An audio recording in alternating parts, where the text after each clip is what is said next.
नमस्कार, माय माउली हिंदी समाचार में आपका स्वागत है और मैं हूं शेख इस्माइल। हवाई जहाज को उड़ान भरने से पहले उसको ज़मीन का सहारा लेना पड़ता है। झूठ है तो पूछ के देख लेना हवाई जहाज से। बेईमानों की भीड़ में, बेईमानों की दुनिया में सबसे ज़्यादा भीड़ बेईमानों की नज़र आ रही है, क्योंकि ईमानदार अब स्ट्रगल कर रहे हैं। 40 साल से मेहनत कर कर जो पाँव जमाए रखना था, उस पाँव को कुछ पैसों की वजह से बेचा गया है और उनको दर-बदर भटकना पड़ रहा है। अभी हम उसी 3 दिग्गजों से बात करेंगे जो कांग्रेस से रेबल है।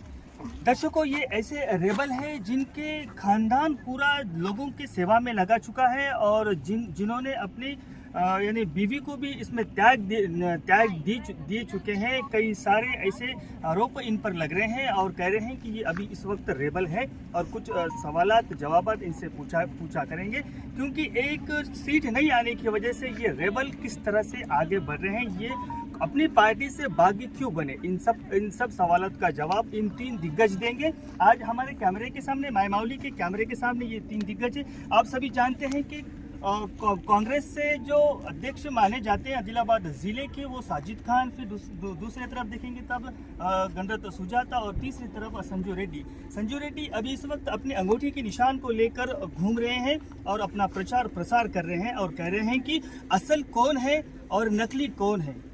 असल को पहचानना ये दुनिया का काम है, ये जनता का काम है। हम तो सिर्फ प्रचार कर रहे हैं, क्योंकि हमारी बाप दादाओं ने भी जिंदगी लगा दी है इस पार्टी के लिए, लेकिन आज उस पार्टी से बागी होना पड़ा, और बागी क्यों होना पड़ा वो हम सब आपको आगे बताएंगे। संजू रेड्डी साहब, आप बागी करार दिए हैं। अभी इस वक्त आप जो जिस तरह से आपको एक सीट नहीं मिलने की वजह से आपने कांग्रेस पार्टी का पक्ष छोड़ दिया, ये क्यों? एक्चुअली क्या है बोलो तो हम 40 साल से कांग्रेस पार्टी में है। जो बुजुर्ग रामचंद्र रेड्डी के पीछे हम तीनों काम करते थे और हमारे को रामचंद्र रेड्डी साहब ने बोले कि आपका तीनों में कोई भी टिकट ला लो, हम सपोर्ट करके हम आप लोगों को जिताएंगे। और एक दिन प्रेस मीट लगा के बोले कि अगर ये तीनों के सिवाय किसी को भी टिकट आए तो हम सपोर्ट नहीं करते बोल के भी उन्होंने प्रेस मीट लगा के बोले सो है। उसके वजह से अनफॉर्चुनेटली क्या है बोले तो जो NRI क्यों टिकट आया, उन्होंने रेवंत रेड्डी को खरीदी कर लिए बोल के उसके ऑफिस से मैसेज आया हमारे को, और सब लोग बोल रहे थे भी कि हम खरीद लिए टिकट, हमारे को आते बोल के बोल रहे थे। उसके वजह से हमारे को हमारे कार्यकर्ते और जो हम इतने साल 40 साल से जो काम कर रहे पब्लिक में, डायरेक्ट और इनडायरेक्ट पब्लिक में करते हुए, तो वो लोग हमारे को बोले कि हम उसके पास जाके तो काम नहीं कर सकते। उसके पास गए तो उन्होंने फ़ोन भी नहीं उठाते, बाउंसेस रहते और उन्होंने सुबह उठते भी नहीं, गए तो 4-4 घंटे वेट करना पड़ता। उसके वजह से हम आप लोग तीनों में किसको भी, तीनों में कोई भी एक कॉन्टेस्ट करो इंडिपेंडेंट, हम आपके साथ रहते बोल के हमारा कार्यकर्ते भी बोले। हमारा जिसको हम घर दिए, पेंशन दिए, पर्सनली फिजिकली हम थे रामचंद्र रेड्डी के पीछे, हमारा तीनों को भी वो ही बोला। तो बाद में हमारा सब लोग क्या करे, अभी आपको रामचंद्र रेड्डी साहब काम करे, आप उसका घर का है 6 आदमी है, तो हम बोल रहे कि आप ही कॉन्टेस्ट करो बोल के बोले। तो बाद में हम डिसाइड करके अभी इंडिपेंडेंट कॉन्टेस्ट कर रहा हूँ। गणरत्न सुजाता जी, आप पार्टी का झंडे के नीचे काम करना छोड़कर सीधा संजू रेड्डी की सपोर्ट में आए, इसका वजह बताइए। आप तो इसके पहले 2 बार कॉन्टेस्ट करे, 2 बार आप पार्टी के लिए झगड़ा करे, पार्टी के लिए पूरी जान लगा दिए, फिर आप सीधा पार्टी को छोड़कर सीधा संजू रेड्डी के साथ में आपका मिलना, फिर संजू रेड्डी को सपोर्ट करना, फिर अंगूठी के निशान के साथ प्रचार करना, फिर पार्टी से बागी होना, इसका जवाब चाहिए। हम पार्टी का लायल है, हमको भी दुख है पार्टी छोड़े बोल ఎందుకు ఇండిపెండెంట్కు సపోర్ట్ చేయాల్సి వస్తుందంటే ఈరోజు పార్టీ తీసుకున్నటువంటి నిర్ణయమే తప్పు. కేవలం డబ్బులు ఉన్నాయన్నటువంటి ఒకే ఒక కారణం. కనీసం పార్టీ జెండా పట్టలేదనే, పార్టీ జెండా మోయలేదు, పార్టీ కోసం కనీసం ఒక ధర్నా చేయలేదు, ప్రభుత్వ వ్యతిరేక విధానాల మీద పోరాటం చేయలేదు. పోనీ పార్టీకి చేయకపోయినా పబ్లిక్ కాంట్రిబ్యూషన్ ఏమైనా ఉందంటే పబ్లిక్ కాంట్రిబ్యూషన్ కూడా లేదు. పబ్లిక్ కాంట్రిబ్యూషన్ లేని వాళ్ళకి, పార్టీ కాంట్రిబ్యూషన్ లేని వాళ్ళకి రేపు తెల్లారి ఇక్కడ స్థానికంగా ఉంటాడనే నమ్మకం లేదు ఆ వ్యక్తి మీద. ఎందుకంటే డబ్బులు పెట్టే టికెట్ తెచ్చుకున్నా అని చెప్పిండు ఒక పక్కన, రెండోది బీజేపీలకు పోయి బీజేపీలో టికెట్ రాదు అని తెలిస్తే కాంగ్రెస్లోకి వచ్చిండు.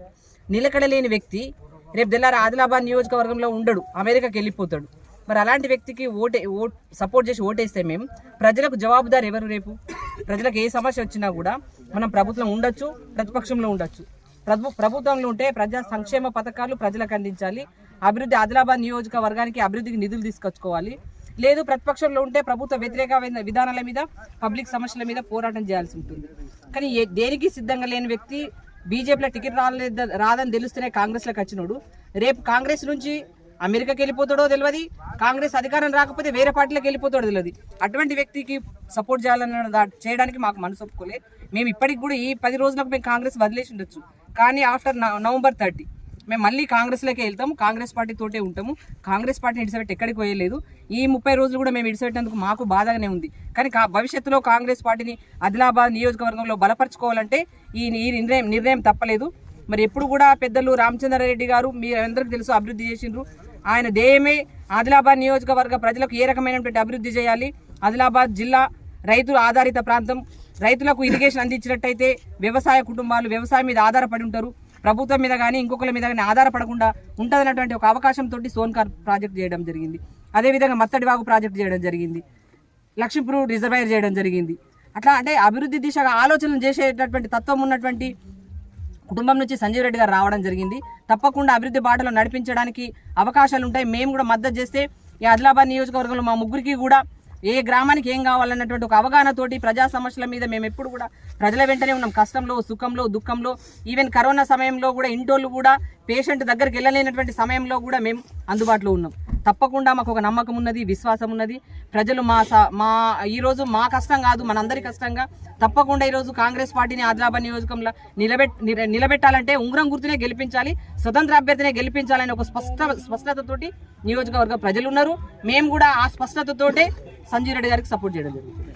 आपको तो बड़ी पदवी मिल जाती है, आपकी पार्टी जीतने के बाद में, कांग्रेस पार्टी जीतने के बाद में आपको तो बड़ी पदवी मिल जाती है और आपका जो समाज के अंदर बड़ा होल्ड भी है और आप पार्टी के लिए भी बड़े खास माने जाते हैं। फिर आप कह रहे हैं कि जो कांग्रेस से जो विधायक उम्मीदवार है वो आरएसएस के एजेंट है या तो फिर आरएसएस की माने जा रहे हैं, तो इसमें ये चर्चा चल रही है। फिर आपको इतनी बड़ी पद थी, आप पद को त्याग दिए, फिर संजू रेड्डी के साथ में आपका जाना, ये क्या बुनियाद है और इस पर क्या आप रोशनी डालेंगे?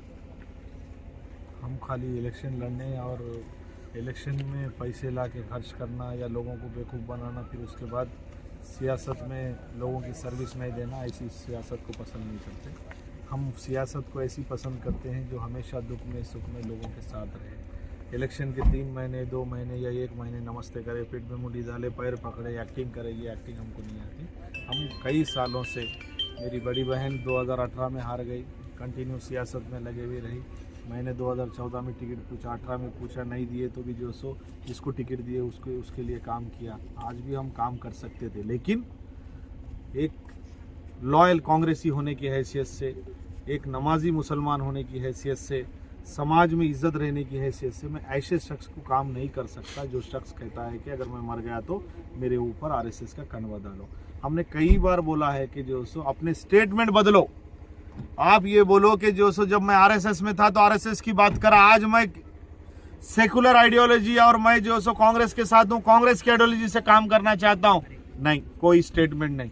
एक स्टेटमेंट देता है कि जो सो मैं आरएसएस के मेरी फोटो बताए तो मैं जो सो रिजाइन कर दूंगा। हजारों फोटो लोग कटाकट उसके आरएसएस के पॉइंट के साथ उन्होंने जो सो आरएसएस के ट्रेनिंग में गए सो फोटो डाले। कहाँ है, रिजाइन क्यों नहीं कर रहा, राजनीति क्यों नहीं छोड़ रहा?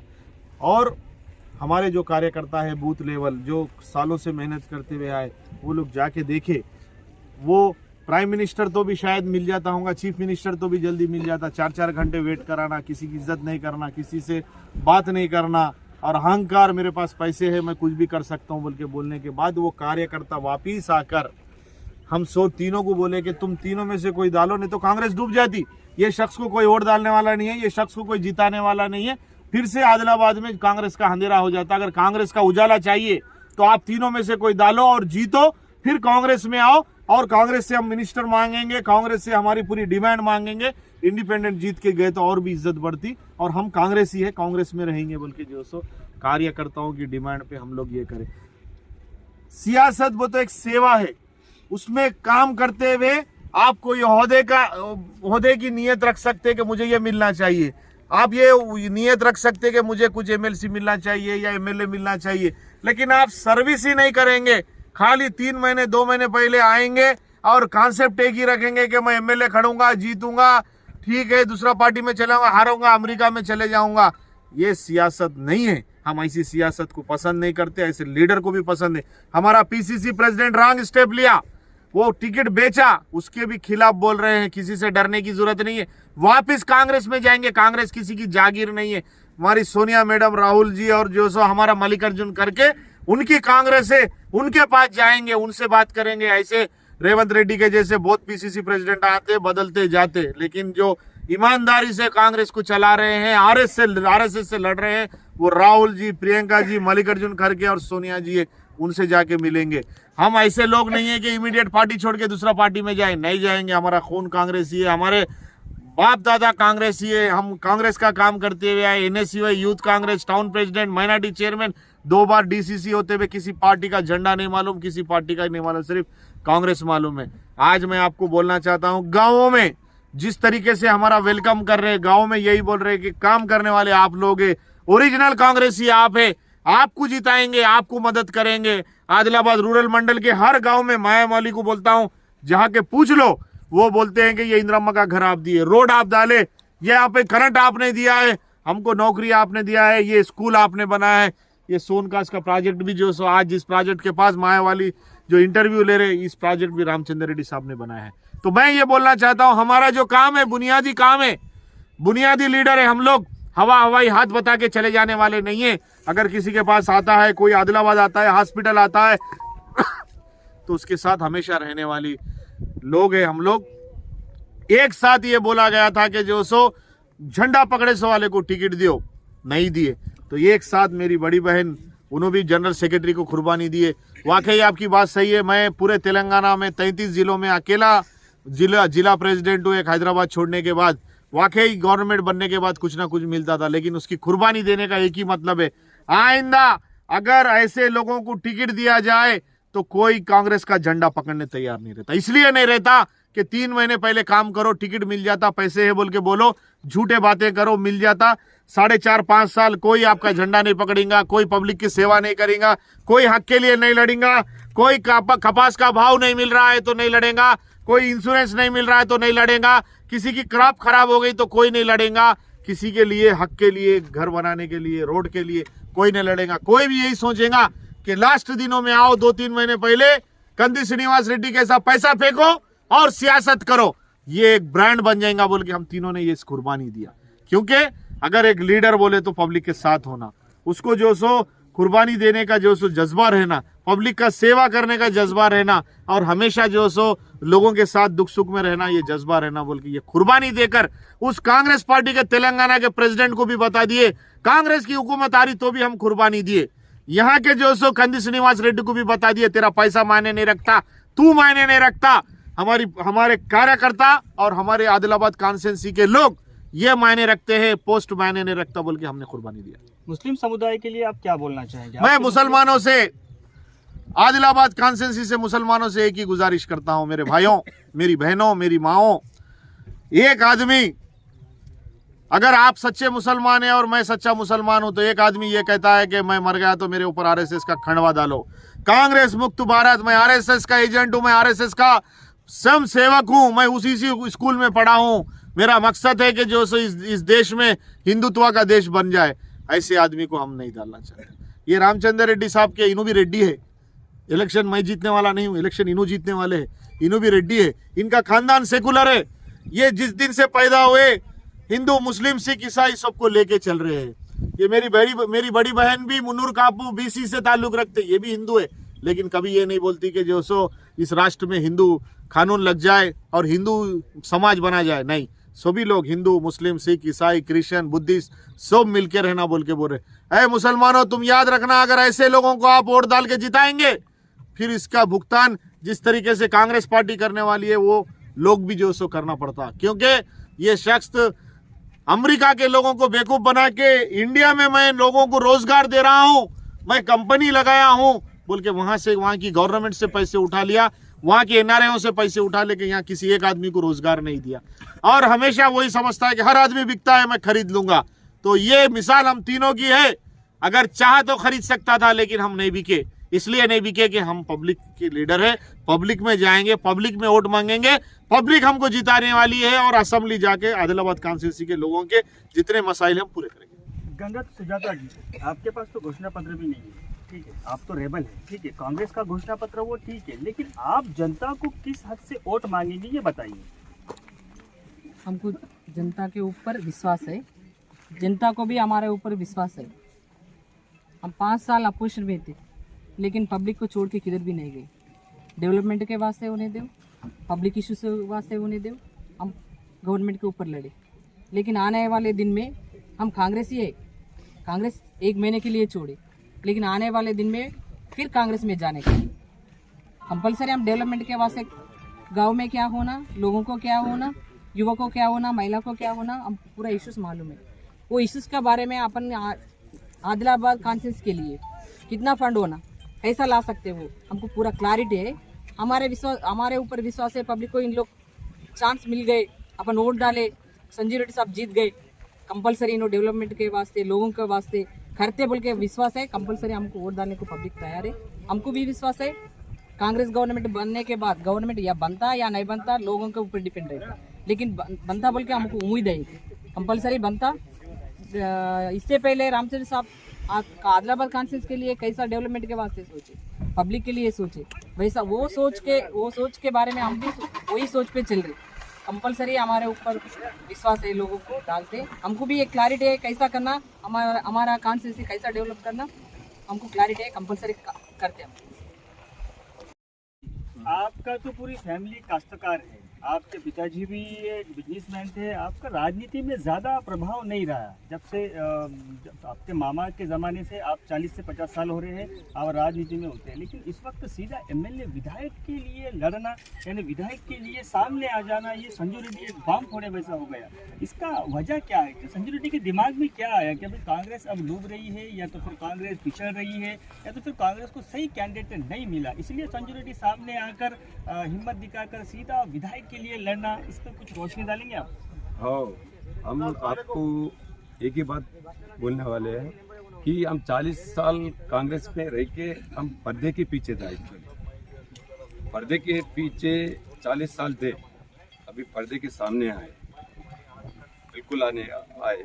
कैसे आए बोले तो इतने साल तक हमारा कार्यकर्ताओं को भी जिन्हों पर्दे के पीछे थे, जिस दिन अप्रैल में जब रेवंत रेड्डी साहब आने से पहले आपको मालूम है हमारा तीनों को बिठा के बोले कि आप तीनों में टिकट ला लो, आप जिताएंगे बोल के। जब से मैं पर्दे के पीछे से आके सामने आ गए, जब से मैं पर्दे के पीछे रहने के बाद भी हम फिजिकली हर प्रोग्राम में घर देने में, पेंशन देने में, जंगल पट्टा देने में, लोन देने में, कौन सा भी सिंगल विंडो चेयरमैन जब पूरा जंगल पट्टा को दिए सोए, रेवेन्यू पट्टा को दिए से, फिजिकली हर काश्तकार से हमारा को पर्सनल मुलाकात थे।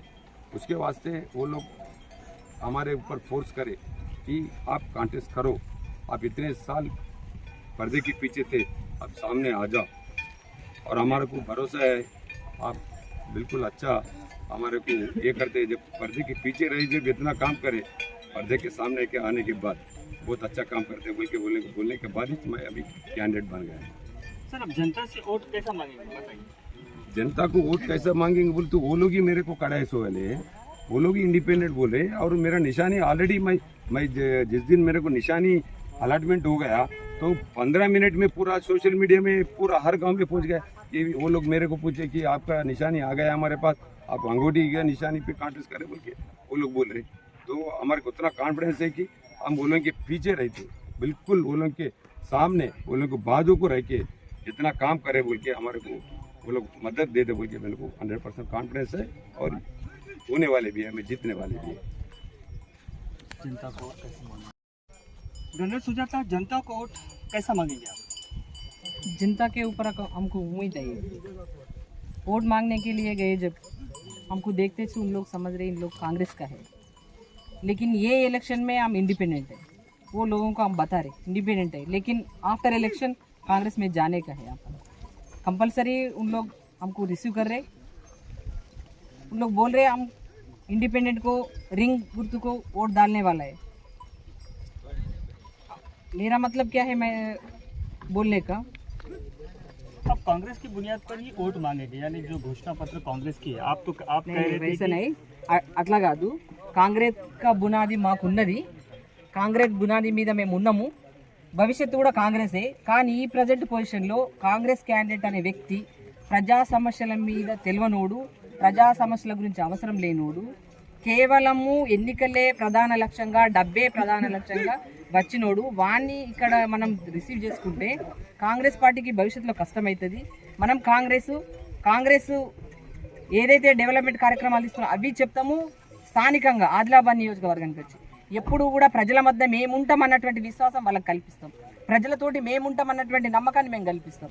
ఎందుకంటే ప్రజలకు ఎన్నో సమస్యలు ఉంటాయి, అభివృద్ధి కార్యక్రమాలు సంక్షేమ పథకాలే కాకుండా పర్సనల్ సమస్యలు కూడా ఎన్నో ఉంటాయి. 24/7 మేము ఎప్పుడు కూడా అందుబాటులో ఉంటాం ప్రజలకు.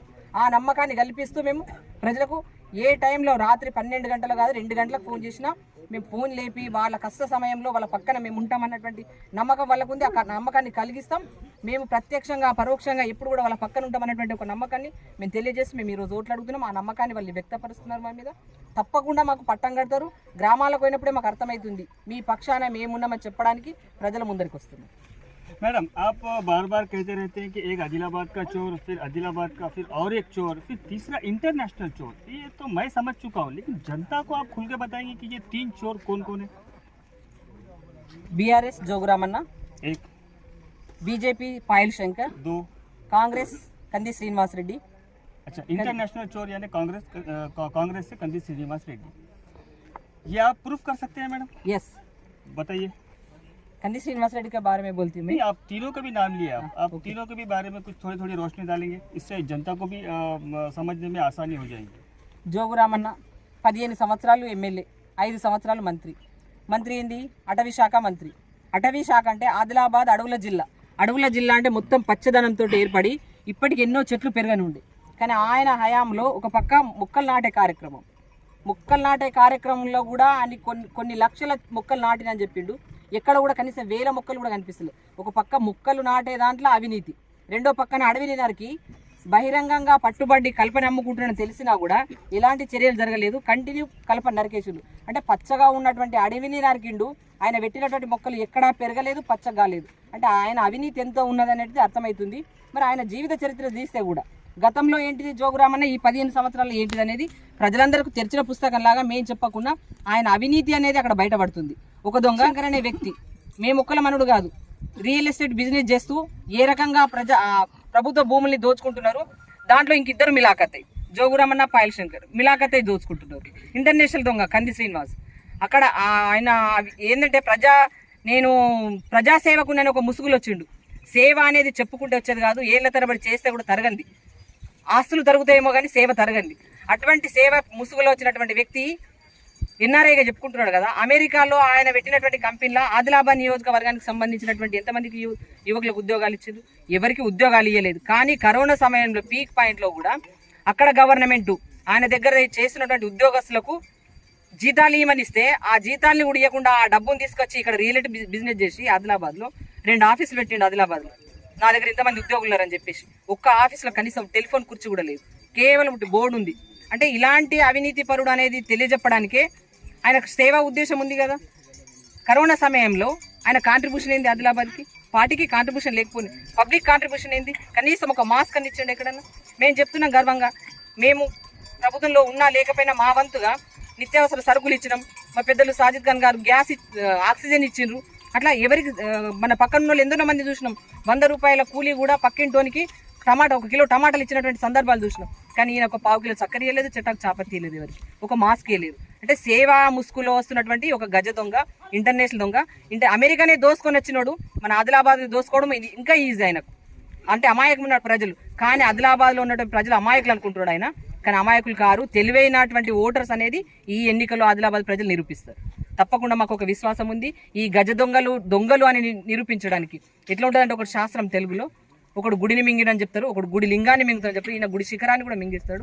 ఆ రకమైనటువంటి దొంగలు ఈరోజు ఉన్నాడు. కాబట్టి నిజాయితీని రక్షించాలి, నీతిని కాపాడాలనే ఉద్దేశంతో ఇండిపెండెంట్ అభ్యర్థిగా సంజయ్ రెడ్డి గారిని పెట్టడం జరిగింది. తప్పకుండా ఉంగరం గుర్తుకేసి ప్రజలు ఆదరిస్తారన్నటువంటి నమ్మకం, విశ్వాసం మాకుంది. తప్పకుండా ఈ ఎన్నికల్లో గెలుస్తాం. ఆ విశ్వాసంతో మళ్ళీ కాంగ్రెస్ పార్టీలోకి వెళ్తాం. అభివృద్ధి దిశగా ఆదిలాబాద్ నియోజకవర్గాన్ని నడిపించడానికి మేము శక్తుల ముగ్గురం కూడా కష్టపడతాం. తప్పకుండా అభివృద్ధి దిశగా నడుస్తాం, అభివృద్ధి చేస్తాం. ప్రజలకు కూడా సంక్షేమ పథకాలు అందించే విధంగా మేము ప్రయత్నం.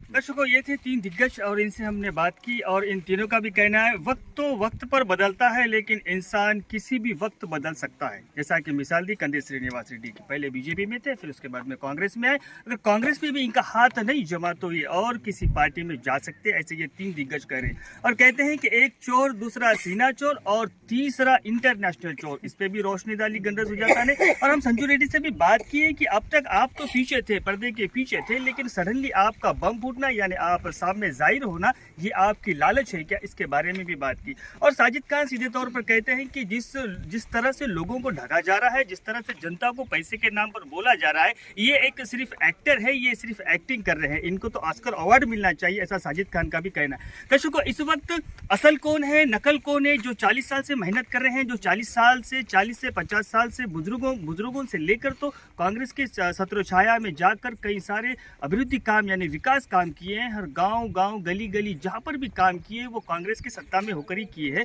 और किसी भी वक्त फोन करे तो यानी कोरोना काल हो या फिर अन्य कोई भी समस्या हो, जनता के सामने 24 घंटे उनके साथ रहना, 24 घंटे उनको समाधान देना और उनके साथ में आगे कदम बढ़ाकर चलना, ये इन 3 दिग्गजों का काम था, ऐसा हम ये लोग कह रहे हैं। दर्शकों, अभी इस वक्त कांग्रेस से रेबल है और अभी कांग्रेस से रेबल में अभी चुनाव लड़ रहे हैं, क्योंकि कांग्रेस इस वक्त खतरे में है। ये कांग्रेस के सीधा नाफरमानी कर रहे हैं और रेबल यानी बागी बनकर कांग्रेस को फिर 1 महीने के बाद यानी जिस तरह से चुनाव हो जाएगा, फिर उसके बाद में कांग्रेस में ही समावेश होंगे, ऐसा इन लोगों का इरादा है। लेकिन इस वक्त ऐसी पोजीशन चल रही है जहां पर आप कांग्रेस को सपोर्ट करना चाहते हैं, लेकिन वहां का जो कैंडिडेट है वो पूरी तरह से गलत है।